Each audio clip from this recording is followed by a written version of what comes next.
नमस्कार फ्रेंड्स, रोज भैंस में आपका स्वागत है। आज का कहानी का शीर्षक है हंसने वाली मछली की कहानी।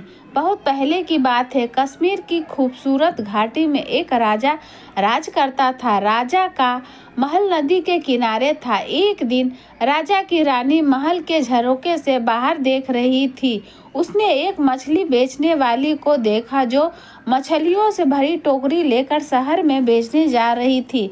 रानी ने मछली वाली को ऊपर बुलाया। मछली वाली ने अपनी टोकरी नीचे रखी। टोकरी में ऊपर ही एक बहुत बड़ी मछली थी। यह मछली नर है या मादा? अगर मादा होगी तो मैं ले लूँगी, रानी बोली। रानी का इतना कहना था कि मछली जोर से हंसी और टोकरी में नीचे चली गई। रानी और मछली वाली दोनों मछली के हंसने से डर गई। मछली वाली ने जल्दी से टोकरी उठाई और वहां से चल दी। रानी सोच में पड़ गई। मछली को हंसते हुए तो न कभी देखा है न सुना। जरूर यह कोई विशेष मछली होगी। जब तक मछली के हंसने का रहस्य का पता नहीं लगा लूँगी, चैन से नहीं बैठूंगी। शाम को जब राजा महल में आए तो रानी ने मछली की हंसी के विषय में बताया। मछली आपकी बात सुनकर हंसने लगी। यह तो बड़े अचरज की बात है, राजा बोले। मैं कुछ नहीं जानती। आपको मछली क्यों हंसी, इसका पता लगाना पड़ेगा। रानी ने जिद कर की। दूसरे दिन राजा का दरबार लगा था। राजा ने सारी बात बताई और बोले, क्या कोई बता सकता है कि मछली क्यों हंसी? जब कोई कुछ नहीं बोला तो राजा ने अपने वजीर से कहा कि 6 माह के अंदर वो मछली के हंसने का कारण पता लगाकर बताए, वरना उनका सिर धड़ से अलग कर दिया जाएगा। वजीर उसी दिन से मछली के हंसने का कारण पता करने लग गए। बड़े ज्ञानी पंडितों से, जादूगर से, साधु सन्यासियों से सबसे पूछा, कोई कुछ नहीं बता सका। दूर दूर तक यात्राएं की पर कुछ पता नहीं चला। समय निकलता जा रहा था। 5 महीने निकल गए और वजीर कुछ पता नहीं लगा सके। उन्हें अपनी मृत्यु सामने दिखाई दे रही थी। उन्होंने अपने बेटे सुल्तान को बुलाया और कहा, बेटे, मुझे तो 1 महीने के बाद राजा मरवा देगा। कहीं राजा का क्रोध तुम पर भी न उतरे, इसलिए तुम यहाँ से चले जाओ। सुल्तान अपने पिता से बहुत प्यार करता था। वह बोला, मैं आपको अकेले छोड़कर नहीं जाऊँगा। वजीर ने उसकी एक न सुनी और समझा बुझाकर सफ़र पर भेज दिया। सुल्तान दुखी मन से बिना सोचे समझे जो रास्ता मिला उसी पर चल दिया। चलते चलते रास्ते में सुल्तान को एक किसान मिला। किसान शहर से सामान आदि खरीदकर अपने गांव जा रहा था। सुल्तान ने सोचा, एक से भले 2। वह भी किसान के साथ साथ चलने लगा। थोड़ी देर चलने के बाद सुल्तान बोला, देखिए, चलते चलते हम दोनों थक गए हैं। ऐसा करते हैं कि आधे रास्ते आप मुझे लेकर चलिए और आधे रास्ता मैं आपको लेकर चलता हूँ। इस तरह से रास्ता आसानी से कट जाएगा। किसान उसकी बात सुनकर अचक्का रह गया। आधे रास्ते यह मुझे लेकर चलेगा और आधे रास्ते मैं? कैसी बेवकूफ़ी की बात है। किसान ने सोचा और चुपचाप आगे बढ़ता जा रहा। थोड़ी देर में वो एक पहाड़ी के ऊपर थे। नीचे नदी की पतली धार दिखाई दे रही थी और ऊपर देवदार के पेड़ों का जंगल। दोनों एक पत्थर पर बैठकर सुस्ताने लगे। सुल्तान ने जेब से एक चाकू निकाला और उसे किसान को देकर बोला, आप यह चाकू लीजिए और जंगल से 2 घोड़े ले आइए और हाँ, चाकू संभाल कर रखिएगा। बहुत कीमती है। चाकू लेकर मैं जंगल से घोड़े पकड़ लाऊं। यहाँ इस पहाड़ी पर घोड़े या तो यह खुद पागल है या मुझे पागल बना रहा है। किसान बड़बड़ाया। थोड़ी देर में फिर से दोनों चल दिए। कुछ देर बाद दोनों एक खेत में पहुँचे। खेत में पकी हुई फसल कटने के लिए तैयार खड़ी थी। कितनी अच्छी फसल है, किसान फसल देखकर बोला। हाँ, वह तो है, पर पता नहीं फसल खा ली गई है या बची है। सुल्तान ने जवाब दिया, खा ली गई है क्या मतलब है तुम्हारा? देख रहे हो फसल अभी कटी नहीं है और तुम कह रहे हो खा ली गई है। किसान गुस्से से बोला, मैं तो यूं ही कह दिया। सुल्तान बोला, अरे वे फिर अपने सफ़र पर चल दिए। अब वे एक फूलों से भरी घाटी में पहुँचे। घाटी के एक ओर एक छोटी सी नदी बह रही थी। नदी के पार पहाड़ी थी जिस पर एक गांव दिखाई दे रहा था। किसान ने अपने जूते उतारे, पजामा ऊपर खोसा और नदी पार करने लगा। नदी अधिक गहरी नहीं थी, पर धार बहुत तेज थी और तलहटी में ढेर सारे छोटे बड़े पत्थर थे। नदी पार करके किसान मुड़ा तो उसने देखा कि सुल्तान जूते पहने हुए ही नदी पार कर रहा था। सचमुच में ये पागल है, किसान ने सोचा। नदी पार करके दोनों पहाड़ी पर चढ़ने लगे। गांव के पास पहुंचकर किसान बोला, मेरे घर चलो, कुछ खा पीकर और आराम करके आगे से सफ़र पर निकल जाना। मुझे बड़ी खुशी होगी आपके घर चलकर, लेकिन क्या आपके घर की छत इतनी मजबूत है कि आप मुझे अपने घर ले जा सकेंगे? सुल्तान ने जवाब दिया। अब किसान अपने गुस्से पर काबू नहीं रख सका और बोला, मैंने तो शराफत के नाते अपने घर आने की दावत दी थी। नहीं आना है तो मत आओ, पर मेरा अपमान तो मत करो। इतना कहकर किसान अपने घर की तरफ चल दिया।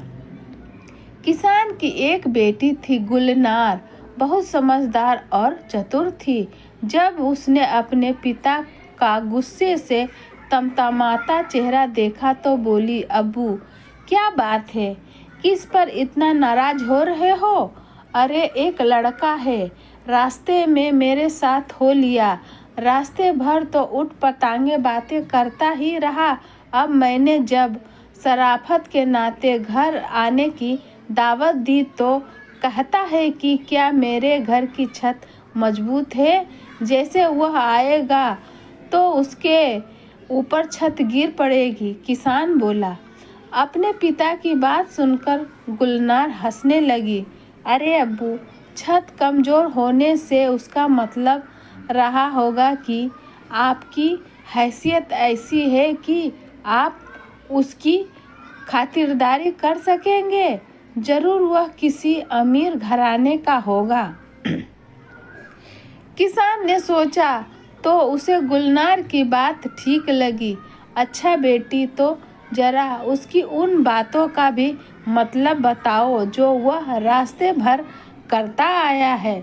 और किसान ने रास्ते का सारा हाल उसे बताया। गुलनार थोड़ी देर सोचती रही, फिर बोली, अबू यह लड़का बहुत समझदार है और बुद्धिमान है। उसकी हर बात में एक मतलब छिपा है। जब उसने कहा कि आधे रास्ते आप मुझे ले चले और आधे रास्ते वह, तो उसका मतलब था कि आधे रास्ते आप उसे कोई कहानी सुनाइए और आधे रास्ते वह सुनाएगा। इस तरह रास्ता आराम से कट जाएगा और किसी को थकान महसूस नहीं होगी। और किसान बोला, घोड़े से उसका मतलब असली घोड़े से नहीं था। उसका मतलब था कि जंगल से लकड़ी की 2 मजबूत टहनियाँ काट कर ले आइए जो छड़ी का काम देगी। चलते चलते थक जाने पर छड़ी का सहारा किसी घोड़े से कम नहीं होता और फसल खा ली गई है। उसका मतलब था कि कहीं किसान ने साहूकार से कर्ज तो नहीं लिया है। अगर लिया होगा तो फसल सारी साहूकार उठा ले जाएगा।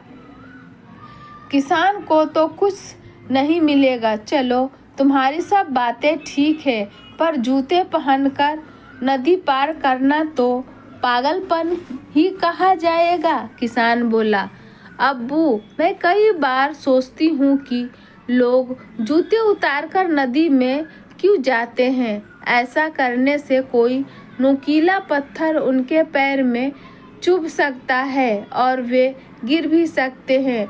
जूते पहने रहने पर पैरों का बचाव होगा। अरे, यह लड़का तो सचमुच में बहुत अक्लमंद है। मैं अभी उसे लेकर आता हूँ, कहकर किसान घर से निकल गया। इधर गुलनार ने सोचा, क्यों न वह भी लड़के की परीक्षा ले। उसने एक थाली में 12 रोटियां रखी, एक कटोरा खीर का भरकर रखा और दूध में लबालब भरा हुआ एक जग रखा। थाली नौकर को देकर बोली, यह थाली सुल्तान को देना और कहना कि साल में 12 महीने होते हैं, पूरे चांद की रात है और सागर में पानी लबालब भरा है। नौकर लालची था। उसने सोचा, अगर मैं थोड़ा खाना खा भी लूँ तो लड़के को क्या पता चलेगा।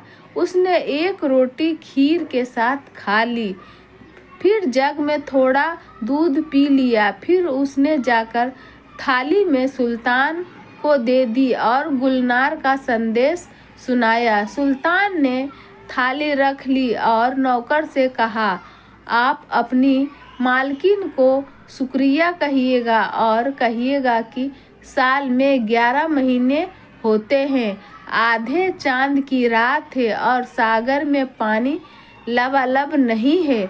नौकर ने आकर गुलनार को सुल्तान का संदेश सुना दिया। गुलनार समझ गई कि नौकर ने थाली में से खाना खाया है।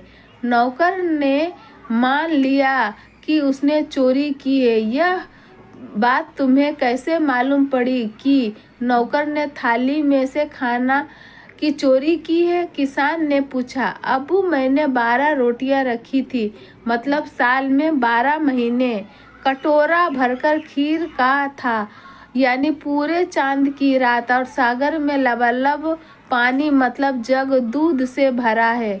सुल्तान ने कहलवाया, साल में 11 महीने हैं, मतलब 11 रोटियां। आधे चांद की रात, मतलब कटोरा आधा है खाली, और सागर में पानी कम है, मतलब जग में दूध कम है। वह तुम दोनों का जवाब नहीं, किसान बोला। शाम को सुल्तान आया। खाना खत्म होने के बाद गुलनार ने सबको कहवा दिया। कहवा पीते पीते सुल्तान ने अपने पिता और मछली की हंसी के बारे में बताया और बोला, अगर जल्दी ही मछली की हंसी का रहस्य नहीं सुलझाया तो मेरे अब्बू की जान चली जाएगी। क्या आप कुछ मदद कर सकती हैं? गुलनार चुप होकर थोड़ी देर सोचती रही। कुछ देर में उसके होठों पर मुस्कान आ गई। चलिए, मैं भी आपके साथ चलती हूँ। मछली के हंसने का रहस्य मैं राजा को ही बताऊंगी, वह बोली। सुल्तान गुलनार के साथ उसी वक्त अपने नगर को तरफ चल दिया। उसके पिता चिंता के मारे खाट से लग गए थे। सुल्तान को देखकर बोले, तुम क्यों आ गए? मैंने तुम्हें आने से मना किया था। अब्बू, आपकी चिंता खत्म हुई। गुलनार मछली की हंसी का रहस्य समझ गई है। आप हमारे साथ फौरन राजा के पास चलिए। क्यों वजीर, मछली क्यों हंसी? कुछ पता चला? राजा ने पूछा। हाँ महाराज, इसका उत्तर यह लड़की देगी, वजीर बोला। महाराज, आपके महल में एक पुरुष स्त्री के भेष में रहता है।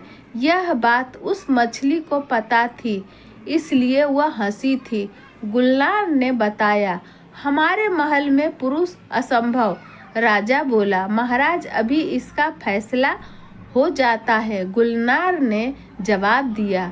अब उसने एक बड़ा सा गड्ढा खुदवाया, फिर महल की सारी दासियों को उस गड्ढे को कूदकर पार करने के लिए कहा। कोई भी दासी उस गड्ढे को पार नहीं कर सकी सिवाय उस दासी के जो असल में एक पुरुष था। वह एक चोर था और राजा के महल में चोरी करने के इरादे से रह रहा था। राजा ने उसे कारागार में डलवा दिया। राजा ने गुलनार को बहुत सारी धन दौलत इनाम में दी और उसकी बुद्धिमानी की सराहना की। थोड़ी दिनों में सुल्तान और गुलनार का विवाह हो गया। तो फ्रेंड्स, ऐसी कहानी सुनने के लिए इस चैनल से बने रहे। इस वीडियो को लाइक करें, शेयर करें। अगर आप इस चैनल पर नए हैं तो चैनल